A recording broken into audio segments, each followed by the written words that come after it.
우리 함께 인사하겠습니다. 잘 나오셨습니다. 성도님이 계셔서 든든합니다.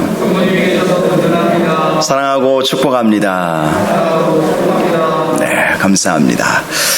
오늘은 사도행전 성령행전 6번째 시간입니다. 성령의 선물을 받으십시오. 성령의 선물을 받으십시오라는 제목으로 말씀을 함께 나누겠습니다. 미국의 이노베이션 그룹의 원장이고 퍼스널 미닝 연구소의 창립자이고 컨설턴트로서 그리고 개인 상담가로서 활동하고 있는 알렉스 파타코스라고 하는 분이 계십니다. 생소한 분이시지만 미국 사회 안에서는 아주 유명한 분이신데요. 이분이 의미 있게 산다는 것이라는 제목의 책을 쓰셨습니다. 이 책은 유명한 베스트셀러가 되었습니다.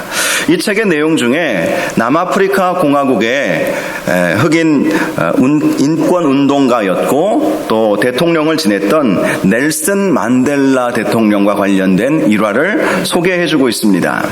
그가 27년 동안 로덴성의 감옥에서 감옥 생활을 하다가 석방되는 날이었습니다. 제가 이 일을 주목하였고 전 세계의 TV 방송국에서 그 만델라 대통령이 당시는 죄수 신분이었죠. 만델라가 나오는 장면을 다 촬영을 하고 있었습니다. 당시에 이 일을 역사적인 순간을 아칸소스 당시 주지사였던 빌 클린턴, 나중에는 대통령이 되었죠. 이 빌 클린턴이 텔레비전을 통해서 그 역사적인 사건을 보고 있었습니다. 그런데 만델라가 이 석방에서 나오는 그 과정 가운데 이 만델라의 얼굴이 순간적으로 분노에 가득 찬 감정으로 바뀌는 것을 보게 되었어요. 클린턴은 그 모습을 보면서 깜짝 놀랐습니다. 자기가 알던 만델라의 모습이 아니었기 때문이죠. 그는 흑인 인권운동가로서 이 남아공은 아주 흑인의 차별이 아주 심했던 나라 아니었겠습니까? 그런데 그럼에도 불구하고 늘 온화하게 백성들을 이끌어왔던 보이지 않는 그러한 지도자의 역할을 감당했었는데 이 감옥에서 나올 때 이 만델라의 모습을 보니까 순간적으로 분노의 감정이 막 치밀어 오르는 그 모습을 보고 클린턴 당시 아칸소스 이 주지사가 굉장히 놀라게 되었다는 것입니다. 나중에 클린턴이 미국의 대통령이 되었고 만델라도 남아프리카 공화국의 대통령이 되었습니다. 그래서 두 사람이 정상회담을 위해서 만나는 일이 있었습니다. 그리고 클린턴은 만델라에게 그때의 상황에 대해서 물어보았습니다. 나는 당신이 원망과 보복과 분노로부터 거리가 먼 분이라고 알고 있었는데 어떻게 그때 그렇게 분노에 치밀어 오르는 그 모습을 보일 수 있었습니까? 너무 궁금했기 때문에 물어보았던 것입니다. 그러자 만델라는 겸손하게 대답했습니다. 잘 보셨습니다, 대통령님. 그렇습니다. 저는 감옥에 있을 때 한 감옥의 간수의 아들을 통해서 매주 성경 공부를 하게 되었고 그래서 예수 그리스도를 영접하게 되었습니다. 그래서 27년 동안의 감옥 생활을 아주 평화롭고 안정된 마음으로 할 수가 있었습니다. 그런데 감옥에서 나오는 순간 군중들의 함성을 듣는 순간에 갑자기 27년 동안 나의 세월을 강탈당했다 이런 느낌이 들어와서 우라가 치밀어 올랐습니다. 대통령님이 보신 것이 맞습니다. 그때는 제가 분노의 감정을 감출 수가 없었습니다. 그런데 대통령님이 모르는 것이 하나가 있습니다. 바로 그렇게 분노의 마음이 일어날 때에 성령님께서 제 귀에 속삭여 주셨습니다. 넬슨아, 너는 감옥에 있을 동안에는 그렇게 자유로웠는데 자유의 몸이 되는 순간 다시 너를 감옥으로 들어가게 할 것이냐. 성령님께서 그렇게 말씀해 주셔서 그 음성 때문에 제 분노의 감정이 수그러 들었던 것입니다. 그래서 분노의 감정을 버리고 평화와 화해의 사람으로 다시 돌아갈 수 있었습니다. 그렇게 이야기를 했다고 합니다. 이 분노의 감정을 성령 하나님께서 다스려 주신 것이죠. 마음으로는 이 27년 동안 빼앗긴 그 세월, 억울하게 감옥 생활했던 그 아픔들, 그 고통 생각하면 분노가 치밀어 오르지만 성령 하나님께서 마음을 만져주셨던 것이죠. 미국 인디언족 캐로키 부족에는 손자에게 인생 원칙을 가르치는 할아버지에 대한 옛날 이야기가 전해 내려오고 있습니다. 지혜로운 할아버지가 손자를 앉혀놓고 말합니다. 얘야, 사람 안에는 2마리 늑대가 있단다. 한 늑대는 악하지. 이 늑대는 분노, 질투, 용서하지 못함, 교만으로 똘똘 뭉쳐 있어. 반면에 다른 늑대는 착하단다. 이 늑대의 특징은 사랑, 친절, 겸손, 절제야. 이 2마리 늑대는 항상 우리 안에서 싸우고 있단다. 그렇게 말을 해주었습니다. 그러자 손자가 잠시 생각하다가 물었습니다. 그런데 할아버지, 어떤 늑대가 이겨요? 할아버지가 웃으면서 말했습니다. 그야 네가 먹이를 주는 늑대가 이기지. 참 중요하고 의미 있는 교훈 아닐까 싶습니다. 먹이를 주는 쪽이 이긴다. 우리 마음 가운데는 2가지 감정이 있지 않습니까? 2가지 감정. 사도 바울도 그렇게 말을 했어요. 로마서 7장 21절. 그러므로 내가 한 법을 깨달았노니 곧 선을 행하기 원하는 나에게 악이 함께 있는 것이로다. 사도 바울은 얼마나 위대한 성자와 같은 사도 아니겠습니까? 그런데 그에게도 2가지 마음이 있다고 고백을 하고 있어요. 선을 행하기를 원하는 마음, 그러나 동시에 악이 함께 나에게 있다. 그래서 24절에 이렇게 고백합니다. 오호라 나는 곤고한 사람이로다. 이 사망의 몸에서 누가 나를 건져내랴. 물론 사도 바울이 답이 없어서 이렇게 말씀하신 것은 아니죠. 누가 이 사망의 몸에서 나를 건져낼 수 있겠는가? 바로 우리 성령 하나님이십니다. 성령 하나님께서 우리의 마음을 만져주셔야 우리가 날마다 성령 충만한 삶을 살아가야 우리 가운데 있는 선한 마음이 이기는 것이죠. 분노의 감정, 악한 감정, 질투와 교만의 감정들 우리는 가지고 살아가고 있습니다. 2마리 늑대가 있다는 그 인디언의 이야기처럼 2마리 늑대가 있지만 누가 이깁니까? 먹이를 주는 쪽이 이긴다. 날마다 성령 충만하고 날마다 기도하고 날마다 하나님의 말씀으로 우리의 영을 살찌우면 성령이 이기시는 것이고 선함이 이기게 되는 것입니다. 오늘 말씀을 보면 베드로가 유대인들에게 성령을 선물로 받으리라 이렇게 말씀하고 있어요. 성령을 선물로 받으리라. 우리에게 성령의 선물들이 가득 넘치시기를 주님의 이름으로 축원합니다. 오늘 본문의 내용은요, 37절을 보니까 지난 2주 전에 함께 살펴보았던 이 베드로의 설교를 들은 유대인들의 반응이 먼저 나오고 있습니다. 그들이 이 말을 듣고 마음에 찔려 베드로와 다른 사도들에게 물어 이르되 형제들아 우리가 어찌할꼬. 이 어찌할꼬라고 하는 이 말씀은 뉘우침의 표현인 것입니다. 동일한 단어가요, 사도 바울이 썼던 단어로서 사도행전 22장 10절에도 나와 있습니다. 사도 바울이 예수 믿는 그리스도인들을 핍박하고 잡기 위해서 다메섹으로 가는 길에 예수님을 만나지 않았습니까? 하늘로부터 큰 빛이 임하는 경험을 했습니다. 주님의 음성을 들었습니다. 사울아 사울아 네가 왜 나를 박해하느냐? 그때 바울이 말합니다. 주님 누구시니까? 예수님께서 말씀하십니다. 나는 네가 박해하는 나사렛 예수라. 그러자 사도 바울이 이렇게 말합니다. 주님 무엇을 하리까? 우리가 어찌할꼬? 무엇을 하면 좋겠습니까? 자, 이것은 뉘우침의 표현인 것이죠. 베드로가 그들이 우리가 어찌할꼬 라고 했을 때에 이렇게 말씀합니다. 38절 베드로가 이르되 너희가 회개하여 각각 예수 그리스도의 이름으로 세례를 받고 죄 사함을 받으라. 그리하면 성령의 선물을 받으리니. 베드로는 먼저 회개할 것을 촉구합니다. 회개해야 한다는 거예요. 그리고 예수 그리스도의 이름으로 세례를 받아야 한다라는 것입니다. 우리가 어찌할꼬, 여러분 우리가 어찌할꼬라는 말은 종종 우리의 삶 속에서 하는 말 아니겠습니까? 우리가 실수했을 때 어떻게 하면 좋을지, 어떤 일들이 막혔을 때 어떻게 하면 좋지, 이렇게 말하는 경우가 많이 있습니다. 그러나 우리가 주님 앞에 어떻게 할꼬, 이 뉘우침으로서는 성령의 선물을 받을 수가 없다는 것이죠. 회개해야 성령의 선물을 받을 수 있게 된다라는 것이죠. 이 뉘우침과 회개의 차이를 보여주는 것이 가룟 유다와 베드로 아니겠습니까? 예전에도 마태복음 말씀을 통해서 이 가룟 유다와 베드로의 차이에 대해서 말씀을 드렸습니다. 똑같이 잘못했어요. 가룟 유다는 은 30으로 예수 그리스도를 팔아버렸죠. 베드로는요, 예수님을 3번이나 저주하고 부인하는 일이 있었습니다.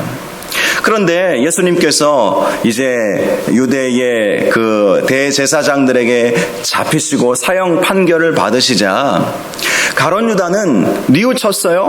후회했어요. 그러나 회개의 단계로 이르지는 못했습니다. 그래서 극단적인 선택을 하고 말았죠. 그러나 베드로는 어떻게 했습니까? 통곡했습니다. 이 통곡했다는 것은 회개를 포함하는 것이죠. 자복하고 회개하는 일을 했던 것이죠. 그래서 베드로는 회복되지 않았습니까? 예수님께서 베드로에게 주님의 양을 맡기는 목양의 사명을 주시지 않았습니까? 사도가 되도록 하시지 않았습니까? 초대교회의 가장 대표적인 교회 지도자가 되도록 해주신 것, 그것은 베드로는 회개했기 때문이었던 것입니다. 자, 회개 다음에 베드로가 말한 것은 세례를 받아야 한다. 세례. 저와 여러분 이 자리에 계신 분들은 다 세례를 받으셨을 거예요. 세례는 회개의 열매이죠. 회개한 사람들에게 물로 세례를 베풀어서 그가 죄사함을 받도록 그렇게 해주는 예식인 것입니다. 그런데 더 중요한 말씀이 있어요. 이렇게 회개하여 세례를 받아 죄사함을 받게 되면 무엇을 선물로 받는다고요? 성령의 선물을 받게 된다라는 것입니다. 이 성령의 선물이 의미하는 것은 구원이죠. 회개하고 세례받아 죄사함을 받게 되면 구원의 선물, 영원한 생명을 얻게 된다는 것입니다. 여러분, 이 구원이라고 하는 것은 성령께서 우리에게 거저 주시는 선물임을 꼭 기억하시기를 바랍니다. 요한복음 3장 5절, 사람이 물과 성령으로 나지 아니하면 하나님의 나라에 들어갈 수 없느니라. 여기서 말하는 물은 물 세례를 말하는 것이고, 성령은 성령 하나님에 의해서 우리가 구원받게 된다는 사실을 말씀해 주시는 것입니다. 물과 성령으로 나지 아니하면 구원받을 수 없다는 것입니다. 또 사도 바울은 고린도전서 12장 3절에 성령으로 아니하고서는 누구든지 예수를 주시라 할 수 없느니라. 그래서 우리의 구원은 성령의 선물이라는 것입니다. 성령께서 주시는 은혜의 선물이 바로 구원이라고 하는 거예요. 이것을 에베소서에 보면 하늘에 속한 신령한 복이라고 말씀해주고 있습니다. 우리가 받을 수 있는, 예수 믿어서 받을 수 있는 복 중에 가장 큰 복이 구원의 선물을 받는 것입니다.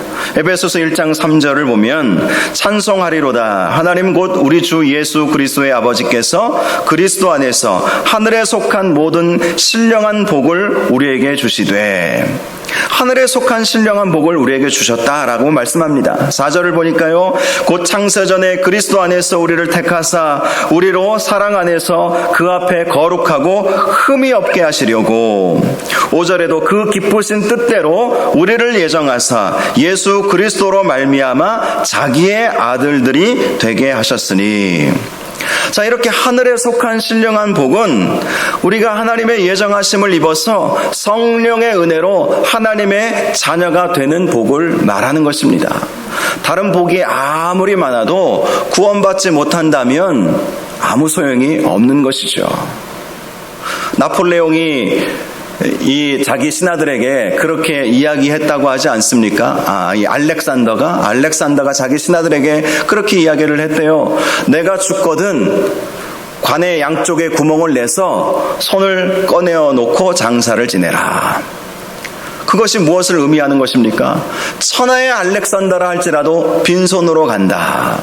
권력과 재물 모든 것을 가지고 있었던 알렉산더 대왕도 나는 빈손으로 간다. 이것을 보여주라는 것이죠. 세상에 아무리 누리고 살았다 할지라도 구원받지 못하면 아무 소용이 없는 것입니다. 그래서 이것이 성령의 선물이고 가장 큰 축복이고 하늘에 속한 신령한 복이다. 이렇게 말씀을 하고 있습니다. 우리가 회개하고 세례를 받아 죄사함을 받아서 바로 이러한 은혜를 누리시기를 주님의 이름으로 축원합니다. 끝까지 성령께서 우리의 믿음을 붙잡고 계시기 때문에 성령님을 의지하면서 살아가시는 저와 여러분들 되시기를 주님의 이름으로 축원합니다. 이 성령의 선물, 구원의 선물, 하늘에 속한 신령한 복이야말로 가장 최고의 선물이라는 거예요. 자, 오늘 본문 39절을 보니까 이 약속은 너희와 너희 자녀와 모든 먼데 사람 곧 주 우리 하나님이 얼마든지 부르시는 자들에게 하신 것이라. 이 약속은 요엘 선지자의 약속을 말하는 것이죠. 요엘서 2장 32절을 보면 누구든지 여호와의 이름을 부르는 자는 구원을 얻으리니. 지금 베드로 사도는 계속해서 요엘 선지자의 예언의 말씀으로 설교를 하고 있는 것입니다. 요엘 선지자가 예언한 것처럼 지금 120명의 성령 충만함 받아서 각종 방언이 터져나오는 역사는 요엘 선지자의 예언이 그대로 이루어진 것이다. 자녀들은 장래일을 말할 것이고 늙은이들은 꿈을 꾸고 젊은이들은 이상을 볼 것이다. 그 말씀이 그대로 지금 이루어지는 현장이 바로 여기다. 그것을 말해준 것이죠. 그러자 유대인들이 우리가 어찌할꼬 자신들이 죽였던 예수 그리스도께서 하나님의 아들이심을 사도 베드로가 선포했을 때에 우리가 어찌할꼬 했던 것입니다. 이 약속, 요엘 선지자가 약속한 거예요. 누구든지 여호와의 이름을 부르는 자는 구원을 얻으리니. 그렇습니다. 너희들이 비록 예수 그리스도를 핍박하고 예수 그리스도를 십자가에 죽게 만들었다 할지라도 회개하고 세례받고 죄사함 받으면 누구든지 주의 이름을 부르는 자는 구원을 얻으리니 라고 약속했던 것처럼 아무리 먼데 있는 사람이라 할지라도 너희와 너희 자녀라 할지라도 우리 하나님이 부르시는 자들에게 하나님께서는 이 약속 누구든지 구원을 받으리라. 이 약속이 그대로 이루어지게 될 것이다. 이렇게 말씀을 해주신 것입니다. 그렇습니다. 누구든지 예수 그리스도를 주라고 시인하고 누구든지 예수 그리스도 앞에 나아가게 된다면 이 신령한 복, 하늘에 속한 신령한 복, 성령의 선물, 구원의 복을 받을 수 있게 된다는 것입니다. 비록 우리가 코로나 시기이기는 하지만 전도할 수 있는 방법이 참 많이 있어요. 아직도 예수 믿지 못하고 영원한 생명을 보장받지 못한 사람들이 우리 주위에 얼마나 많이 있습니까? 대면하여 전도하지는 못해도 요즘에는 온라인 전도를 다른 교회들 보니까 많이 한다고 해요. 다른 방법이 아니라 온라인 우리 동영상, 설교 동영상이나 예배 동영상이나 아니면 유튜브 같은 데 보면 복음을 아주 쉽게 설명해 놓은 그러한 건전하고 좋은 2단에서 만든 거 말고요. 그런 것들이 있지 않습니까? 그런 것들을 보내주면서 한번 봐라. 그리고 예수 믿어라. 나는 네가 예수 믿었으면 좋겠다. 이 SNS, 온라인 얼마나 요즘 많이 좋아졌습니까? 그래서 온라인 전도를 하고 있는 교회들도 많이 있어요. 여러분, 주의 복음을 들어야 그들이 반응을 하는 것이죠. 지금 당장 예수 믿지 않는다 할지라도 우리가 복음을 전하면 누구든지 주의 이름을 부르는 자는 구원을 받는다라고 말씀하였으니 포기하지 말고 우리가 아직도 예수 믿지 않는 사람들에게 복음을 전하고 그들도 성령의 선물을 받게 해주시기를 바랍니다. 우리도 이러한 성령의 선물을 받았던 것처럼 성령의 선물들이 필요한 사람들이 많이 있어요. 여전히 어둠 가운데 헤매고 있는 분들이 얼마나 많이 있습니까? 삶의 목적을 발견하지 못해서 허무한 인생을 살아가는 사람들이 얼마나 많이 있습니까? 요즘 시대가 그렇지 않습니까? 욜로족이라고 표현을 많이 하죠. 한 번뿐인 인생 즐기며 살자. 여러분, 이 세상에서의 삶이 끝이라면 그 말이 맞는지도 몰라요. 한 번뿐인 인생인데 즐기며 사는 것이죠. 먹고 싶은 거 먹고 가고 싶은 곳에 가고 자기 마음대로 자기 마음이 원하는 대로 쾌락에 이끌려서 그렇게 살아간다고 누가 뭐라고 하겠습니까? 한 번뿐인 인생인데요. 그러나 죽음 이후에도 우리의 삶은 지속이 됩니다. 예수 그리스도를 믿어야 영원한 생명 천국에서 살게 되는 것이고요.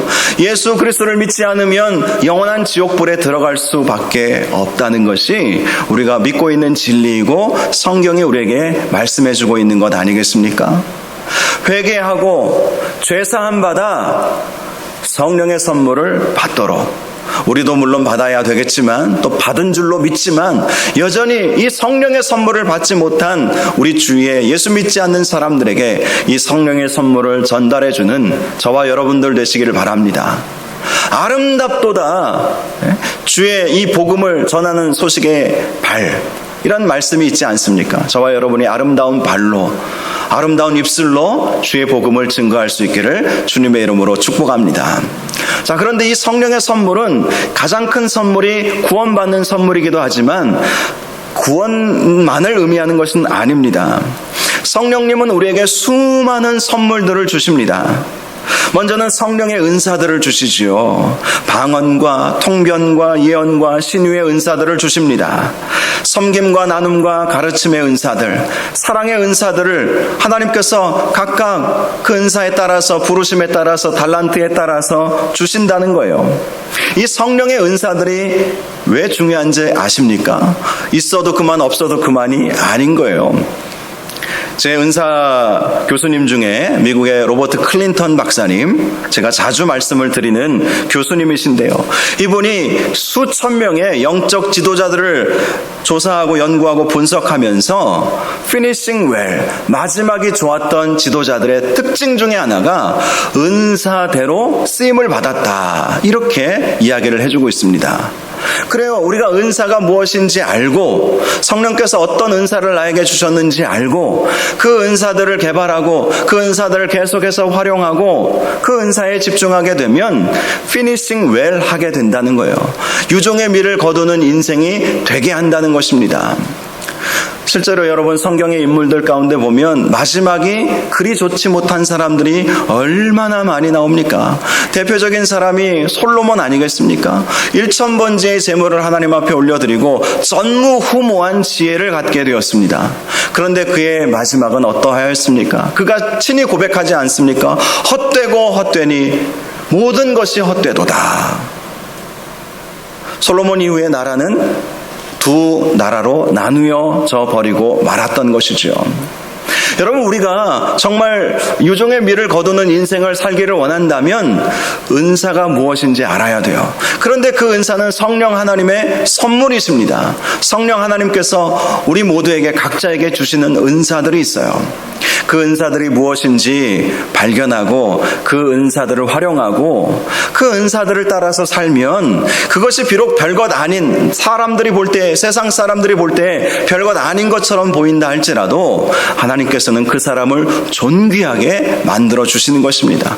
그 사람의 인생 마지막이 더 아름답고 화려하게 복되게 만들어 주신다는 거예요. 그래서 이 은사들, 성령께서 우리에게 주시는 선물이다. 저와 여러분이 하나님께서, 성령께서 주시는 은사들을 잘 발견하고 은사에 맞게 주님의 몸된 교회와 하나님 나라를 위해서 충성스럽게 봉사하시기를 주님의 이름으로 축원합니다. 주신 선물이에요. 성령께서 주신 선물들이에요. 이것을 외면하는 것만큼 어리석은 일은 없지 않겠습니까? 또 하나, 성령의 선물 중에는 성령의 열매가 있죠. 성령의 열매. 갈라디아서 5장에 보면 9가지 성령의 열매가 있다고 말씀해주고 있습니다. 사랑과 희락과 화평, 오래 참음, 자비, 양선, 충성, 온유, 절제, 이런 9가지 열매. 이 9가지 열매는요, 성품과 관련된 말씀이에요. 성령 충만하고 성령의 선물 중에 하나가 우리의 성품을 변화시켜 주신다는 것이죠. 거룩하게 만들어 주신다는 것입니다. 이 성품에 대해서 국어사전을 찾아보니까 이렇게 나와 있더라고요. 사람의 성질과 됨됨이. 사람의 성질과 됨됨이가 바로 성품이라는 것입니다. 누구를 향해서 좋은 사람이라고 여러분 말하십니까? 일반적으로 말할 때 온화하고 인정이 많고 열정적이고 다른 사람을 배려할 줄 아는 사람. 그 사람은 늘 함께 하고 싶어요. 왜죠? 성품이 좋기 때문에, 그 사람의 됨됨이가 좋기 때문에 함께 하고 싶은 것이죠. 반대로 괴팍한 성질을 갖고 있는, 괴팍한 성품을 가지고 있는 사람은 말조차 섞기를 싫어하지 않습니까? 결국 나이 들수록 사람이 재산이라는 말을 합니다. 많은 어른들이 그렇게 이야기해요. 결국 사람이 재산이더라. 아무리 돈이 많아도 마지막 이 나이 드셔가지고 외롭게 사는 분들도 참 많이 있어요. 젊은 시절 어떻게 살았는지 나이 들어 그 주위에 얼마나 사람이 있는지 보면 아는 것이죠. 아무리 돈이 많아도 좋은 사람이 주변에 없으면 그 인생은 외로울 수밖에 없는 것이죠. 돈으로 사람은 살 수 있어도 사랑은 살 수 없다는 말이 있지 않습니까? 형식적으로 옆에 있을 수는 있지만 정말 마음을 나눌 수 있는 그런 사람은 살 수 없는 것이죠. 그만큼 사람의 성품은요, 우리 인생에 있어서 너무나도 중요한 문제인 것입니다. 그런데 이 성품을 어떻게 정말 좋은 성품으로 만들어갈 수 있겠습니까? 그것은 바로 성령 하나님께서 성령 충만함으로 하나님 앞에 나아갈 때에 하나님께서 우리에게 주시는 선물이라는 거예요. 성령의 9가지 열매들을 통해서 우리가 정말 이러한 그리스도를 닮아가는 성품을 갖게 된다는 것입니다. 사랑의 사람이 되게 하는 거예요. 성령께서 또 기쁨의 사람이 되게 하신다고 말씀하십니다. 평화의 사람이 되게 하십니다. 인내의 사람이 되게 하는 것이고, 자비와 양선을 베풀 줄 아는 그러한 삶을 살게 하시는 것이고, 어떤 일이든지 충성하고 온유하고 절제하는, 정말 누가 봐도 참 진국이다, 저 사람 참 진국이다, 이렇게 성령 하나님께서 우리의 성품을 만들어 가신다는 거예요. 저와 여러분이 성령의 은사뿐만 아니라 이러한 우리의 성품과 관련된 성령의 열매들을 많이 맺으시기를 주님의 이름으로 축복합니다. 이것이 성령의 선물인 거예요.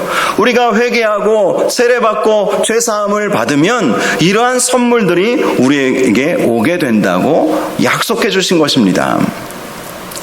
예수님은 제자들에게 이런 말씀을 하셨어요. 요한복음 14장 12절을 보니까, 내가 진실로 진실로 너희에게 이르노니 나를 믿는 자는 내가 하는 일을 그도 할 것이요 또한 그보다 더 큰 일도 하리니 이는 내가 아버지께로 감이라. 예수님이 제자들에게 내가 아버지께로 갈 때에 너희가 나보다 더 큰 일도 할 것이다. 내가 하는 일, 내가 했던 일뿐만 아니라 내가 하지 않았던 일들까지도 할 것이다 라고 말씀을 해주신 것입니다. 왜 아버지께로 가는 것이 유익하겠습니까? 16절에 이런 말씀이 있어요. 요한복음 14장 16절입니다. 내가 아버지께 구하겠으니 그가 또 다른 보혜사를 너희에게 주사 영원토록 너희와 함께 있게 하리니.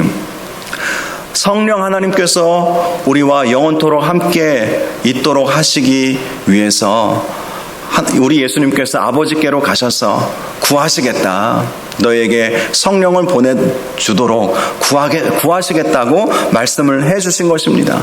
성령 하나님께서 우리와 영원토록 함께 계신다는 것은 얼마나 놀라운 축복인지 모릅니다.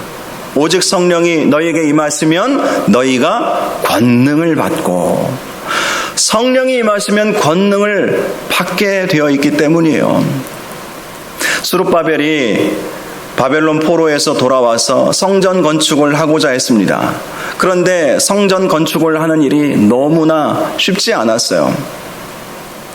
그런데 하나님께서 그렇게 낙담해 있는 스룹바벨을 향해서 이렇게 말씀해 주셨습니다. 오직 나의 영으로 되느니라. 스룹바벨아, 큰 산아, 네가 무엇이냐? 스룹바벨 앞에서 평지가 되리라. 오직 나의 영으로 되느니라. 성령이 임하시면 권능이 임하시기 때문에 이런 약속의 말씀이 있었던 것 아닙니까? 그러므로 성령의 선물을 받는다는 것은 우리가 이 세상을 능력의 삶, 승리의 삶, 이기는 삶, 권능의 삶을 살아갈 수 있도록 해주신다는 것 아니겠습니까? 주님께서 하셨던 일들보다 더 큰 일도 이루시는 그런 정말 상상할 수 없는 일들이 우리의 삶 속에서 펼쳐지는 역사가 있게 된다는 거예요. 이것이 성령의 선물을 받은 성도의 삶이라는 것입니다. 실제로 오늘 본문 40절 이하의 말씀을 보면 주님께서 말씀하신 것처럼 나보다 더 큰 일도 너희가 할 것이다. 이것이 그대로 이루어진 것을 보여주지 않습니까? 40절을 보니까 또 41절을 보면 또 여러 말로 확증하며 권하여 이르되 너희가 이 패역한 세대에서 구원을 받으라. 이것은 베드로가 선포한 거예요. 너희가 이 패역한 세대에서 구원을 받으라 선포했을 때에 41절을 보면 그 말을 받은 사람들은 세례를 받음에 이날에 신도의 수가 3,000이나 더하니라. 베드로가 성령의 권능을 받아서 그 말씀에 권위가 입혀진 것이죠. 이 패역한 세대에서 구원을 받으라라고 선포했을 때 그 말을 들은 유대인들 가운데 물론 다는 아니었습니다. 그러나 3,000명이나 회개하고 세례받는, 그래서 신도의 수가 3,000명이나 더해지는 놀라운 기적과 같은 역사가 이루어지지 않았습니까? 베드로는 예수님의 수제자였지만 베드로와 다른 제자들의 모습을 복음서의 내용들을 통해서 보면 얼마나 오합지졸의 모습을 보였는지 잘 알지 않습니까? 그들은 서로 싸우기를 즐겨했고요. 그들은 주님께서 분명히 권능을 주셨음에도 불구하고 귀신도 내어쫓지 못하고 병든 자 앞에서 쩔쩔매는 그런 모습을 보였던 제자들이 성령 받으니까 권능이 임한 거예요. 그래서 이 이후에 사도행전의 이 이후의 기록들은 사도들이 어떻게 성령의 권능을 받아서 기적들을 일으키며 어떻게 교회들을 세워나가는지 우리에게 친히 보여주고 있는 말씀인 것입니다. 권능이 임한 거예요. 저는 저와 여러분의 삶 가운데 이러한 성령님께서 항상 함께 하시고 성령님께서 권능 주셔서 능력 있는 삶을 살아가시기를 주님의 이름으로 축원합니다. 이것이 바로 성령의 선물인 거예요. 여러분, 이 코로나 상황 속에서 많은 분들이 위축되어져 있습니다. 그러나 성령 충만한 성도들은 결코 좌절하지도 않고 절망하지도 않고 주저앉지도 않고 위축되지도 않습니다. 우리는 연약하기에 위축될 수밖에 없어요. 그러나 성령의 능력이 우리 가운데 임하시기 때문에 아무리 상황이 어려워도 이겨낼 수 있는 것입니다. 지금이야말로 성령의 권능이 필요한 시대 아니겠습니까? 불확실성의 시대를 우리는 살아가고 있어요. 앞으로 세상이 어떻게 변화가 될지 아무도 모릅니다. 코로나19 잠잠해지는가 싶더니 또 백신을 맞고 계시기에 그래도 마음을 놓는가 싶더니 무슨 변이 바이러스인가가 나타나가지고 알파, 베타, 델타, 벌써 3번째죠. 델타 변이가 지금 심각하다고 이야기하지 않습니까? 그래도 백신 맞으신 분들은 치명 사망률이나 또 걸리는 확률이 현저하게 줄어든다고는 해요. 그래서 너무 걱정은 하지 마십시오. 그리고 성령 하나님께서 우리와 함께 하시는 한 성령 하나님께서 눈동자와 같이 지켜 보호하여 주신다는 사실을 믿으시기를 바랍니다. 물론 방심은 금물입니다. 우리가 철저하게 방역 수칙을 준수해야 될 필요는 분명히 있지요. 여러분, 성령의 역사가 분명히 우리 가운데 있다는 사실을 꼭 기억하세요. 성령님과 동행하시기를 바랍니다. 그것이 성령 하나님께서 우리에게 주시고자 하시는 선물이라는 사실을 꼭 기억하시는 저와 여러분들 되시기를 주님의 이름으로 축원합니다. 마지막 42절을 보면 더 놀라운 역사들이 있었음을 보여주고 있죠. 그들이 사도의 가르침을 받아 서로 교제하고 떡을 떼며 오로지 기도하기를 힘쓰니라. 베드로의 설교를 들었던 이 사람들이 회심하여 세례 받았음에도 불구하고 받은 이후에도 사도의 가르침을 계속해서 받았습니다. 그리고 서로 교제하게 되었다라고 말씀합니다. 교제했다는 것은 한 공동체를 이루며 살게 되었다는 것입니다. 그들은 떡을 떼며 기도하기를 힘쓰게 되었다. 예배했다는 말씀인 것이죠. 바로 이것이 교회에 임하신 성령의 선물인 거예요. 성령의 선물, 하나 되게 하시는 것, 예배자가 되게 하시는 것, 은혜 가운데 살게 하시는 것, 이것이 바로 성령의 선물인 것입니다. 여러분, 교회가 하나 된다는 것은 성령 충만한 교회의 특징이에요. 하나 되어야 하는 것입니다. 마귀는요, 교회를 자꾸 분열시키려고 해요. 그러나 성령은 하나 되게 하십니다. 원수도 사랑하게 하시는 거예요. 어떤 목사님 설교를 들어보니까 이런 재밌는 얘기를 하시더라고요. 많은 분들이 성령 충만함에 대해서 이야기할 때에 성령께서 은사도 주시고 권능도 주시고 또 성령의 열매들도 주시고 뭐 방언 통역 뭐 이런 기적들도 우리 가운데 이루어 주신다고 했을 때 아멘 하는데, 성령님은 우리의 원수도 사랑하게 하십니다 하니까 아멘을 안 하더래요. 왜요? 성령 충만하면 정말 원수 사랑할까봐. 그러나 성령 충만하면요, 진짜 원수도 사랑하게 됩니다. 내 마음이 더 이상 내 마음을 내가 조정하는 것이 아니라 성령께서 내 마음을 만져주니까 원수도 사랑하는 마음을 갖게 되는 것이죠. 예수님도 그 마음 때문에 우리를 대신해서 십자가 지신 것 아니겠습니까?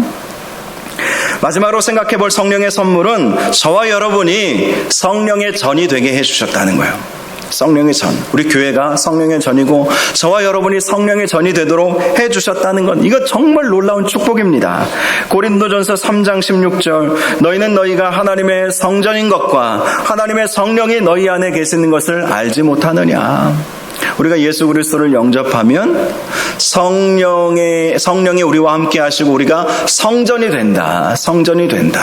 성전이 된다는 것은 하나님이 그 가운데 함께 하신다는 것 아니겠습니까? 주님의 임재가 항상 머무시게 하신다는 약속 아니겠습니까? 17절에도 누구든지 하나님의 성전을 더럽히면 하나님이 그 사람을 멸하시리라. 하나님의 성전은 거룩하니 너희도 그러하니라. 하나님의 성전이 거룩하니, 우리가 성령 충만함으로 하나님의 영이 우리 가운데 임하게 되면 우리가 거룩해지게 된다고 말씀하십니다. 고린도전서 6장 19절에서 20절도 너희 몸은 너희가 하나님께로부터 받은 바 너희 가운데 계신 성령의 전인 줄 알지 못하느냐. 너희는 너희 자신의 것이 아니라 값으로 산 것이 되었으니 그런즉 너희 몸으로 하나님께 영광을 돌리라. 우리가 바로 하나님의 성령이 계시는 성령의 전이 되게 하신 것, 그래서 거룩하게 하시고 하나님의 날마다 임재하시고 이 성전 되게 하신 것, 얼마나 놀라운 축복인 줄 모릅니다. 하나님의 것이 되게 하셨다. 우리는 우리의 것이 아니라 하나님 것이 되었던 거예요. 하나님의 자녀가 된 것입니다. 하나님의 소유가 된 것입니다.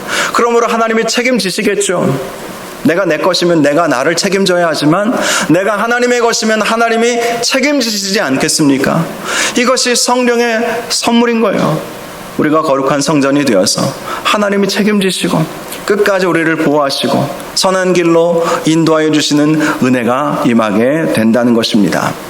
사랑하는 여러분, 베드로가 유대인들에게 설교했던 것처럼 너희가 회개하여 세례받고 죄사함을 받아 성령의 선물을 받는 날마다 우리의 삶 가운데 성령의 선물들이 넘쳐나는 은혜가 있기를 주님의 이름으로 축원합니다. 성령의 은사들이 임하고 성령의 열매로 우리의 성품이 바뀌어가고 성령의 권능이 임하여 능력 있는 삶을 살아가고 우리가 성전되어서 주님이 항상 우리와 함께 하시는, 우리 주님께서 우리를 책임져 주시는 은혜가 있는 복된 삶을 살아가시기를 주님의 이름으로 축원합니다. 이 시간 우리 함께 찬양하겠습니다. 아침 안개 눈앞 가리듯, 이러한 찬양인데요. 결국 성령 하나님이 우리를 도우셔야 우리가 은혜의 삶을 살 수 있지 않겠습니까? 그 성령 하나님을 우리 예수님께서 보내주셨습니다. 십자가의 사랑으로. 우리가 이 찬양을 함께 부르면서 말씀 생각하면서 이 성령의 충만함을 사모하는 마음으로 함께 찬양하시기를 바랍니다.